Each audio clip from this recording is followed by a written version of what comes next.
The events leading to the crash of Dan Air Flight 1008 on April 25, 1980, remain one of the most sobering reminders of the importance of precise communication, thorough procedural clarity, and an intimate understanding of terrain in the world of aviation. It was supposed to be a routine charter flight operated by British carrier Dan Air Services Limited, taking vacationers to the sunny Canary Islands.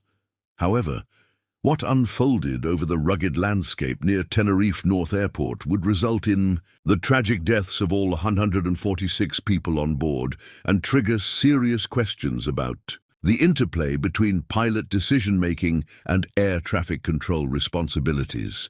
The aircraft in question was a Boeing 727-46, a tragically that had served faithfully in various airline fleets and was known for its reliability and performance, especially on medium-haul routes. This particular 727 had started its service life in the 1960s and had been acquired by Dan Air in good working condition. On that day, it was assigned the flight number DA-1008 and was operating a non-scheduled international passenger flight from Manchester, United Kingdom to Tenerife in the Canary Islands. On board were 138 passengers, many of them British tourists eager to enjoy a holiday on the volcanic islands, along with 8 crew members who were experienced and familiar with both the aircraft and the route. Departing from Manchester under normal conditions, the aircraft's journey across Europe and then down toward the Spanish airspace over the Atlantic proceeded without incident. The weather along the route was mostly favorable, with some scattered clouds and moderate visibility issues reported closer to the destination. As the aircraft approached Tenerife North Airport, formerly known as Los Rodeos, the flight crew received instructions from Spanish air traffic controllers to hold due to traffic congestion at the airport. The holding instructions issued by ATC were problematic from the outset, primarily because they referred to a holding pattern that was not part of the officially published navigational procedures for the area. This was a key moment in the chain of events that would later be reconstructed by investigators.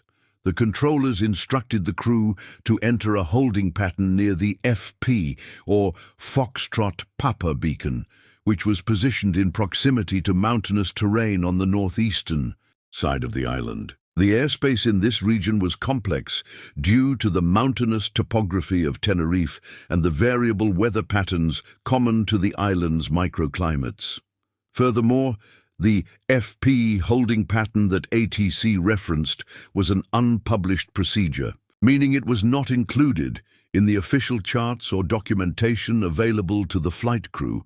Despite this, the crew acknowledged and accepted the instruction, apparently assuming it was a standard, safe procedure cleared by the local control authorities. The flight began a descent to 5,000 feet as instructed. However, due to the terrain in the vicinity of Mount La Esperanza and the surrounding Anaga mountain range, this altitude placed the aircraft dangerously close to the surface.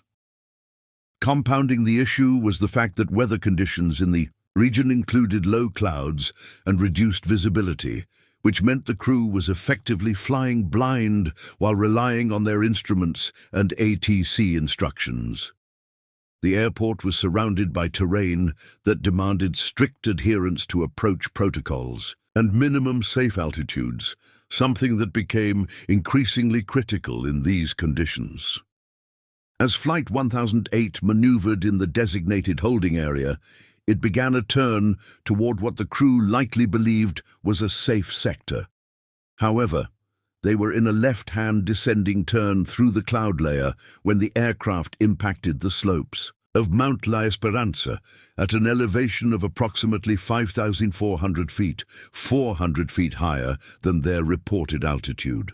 The force of the crash was immense and instantaneous. The aircraft disintegrated upon impact, killing all 146 individuals on board instantly. The site of the crash was later found to be on a wooded hillside covered in mist and cloud, making initial recovery operations difficult for emergency personnel. Search and rescue teams were dispatched promptly after radar contact was lost, but the remoteness of the area and the treacherous terrain delayed their arrival. When they finally reached the scene, the grim reality was apparent. There were no survivors, and the aircraft wreckage was scattered across a wide area. The emotional toll on rescue workers, many of whom were locals familiar with the island's terrain, was profound. For the families of those aboard the flight, the horror of the crash was intensified by the tragic irony that their loved ones had perished just moments from reaching their sunny holiday destination. The investigation that followed was jointly conducted by Spanish authorities with assistance from the British Air Accidents Investigation Branch, CIB. As with all major air crashes, the inquiry focused on reconstructing the flight path, analyzing the cockpit voice recorder, CVR, and flight data recorder, FDR, and examining ATC transcripts to piece together the timeline and contributing factors. What emerged was a deeply troubling portrait of a systemic failure in communication, situational awareness, and procedural clarity. One of the most significant findings was the ambiguity and informality in the air traffic control instructions given to the Dan Air crew. The use of an unpublished holding pattern placed the aircraft in a position that violated established minimum safe altitudes for the area. Moreover, there was no accompanying terrain warning or altitude advisory that would have alerted the crew to the potential danger of descending to 5,000 feet in that specific region. The controllers, perhaps overly familiar with the local geography and operating under assumptions not shared by foreign pilots, did not provide the kind of explicit, structured guidance that is considered best practice in such conditions. The British AAIB report made special note of the lack of clarity in ATC's directives and called into question the judgment of the crew in accepting a holding pattern that did not appear on any official navigation charts. Investigators could not conclusively determine whether the crew was aware of the proximity of the terrain or whether they believed that ATC's instructions implicitly guaranteed safe clearance. The CVR revealed a flight deck environment characterized by diligent communication between crew members, with no sign of panic or confusion until the final moments, when a sudden exclamation indicated that the terrain had become visible, far too late to take evasive action.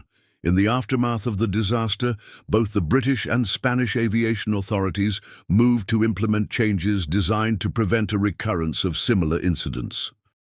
Among these were directives requiring that all holding patterns and navigational procedures be formally documented and disseminated to all carriers operating in the region. Additionally, air traffic controllers were trained to provide more precise altitude clearances, particularly in regions of complex topography. The tragedy also spurred wider discussions within international aviation circles about the role of terrain awareness systems and the importance of cockpit procedures that include explicit verification of minimum safe altitudes during descent and approach phases. This crash occurred just 3 years after the infamous Tenerife Airport disaster of 1977, in which 2 Boeing 747s collided on a fog-covered runway, killing 583 people in what remains the deadliest aviation accident in history. While the 2 events were very different in their nature, one being a runway collision and the other a controlled flight into terrain, they both highlighted systemic issues in air traffic control operations at Tenerife North and served as wake-up calls for sweeping changes in aviation safety protocols. As we remember the lives lost on Flight 1008, let's also remember the lessons learned. Share this video to spread awareness and subscribe for more untold stories from the skies.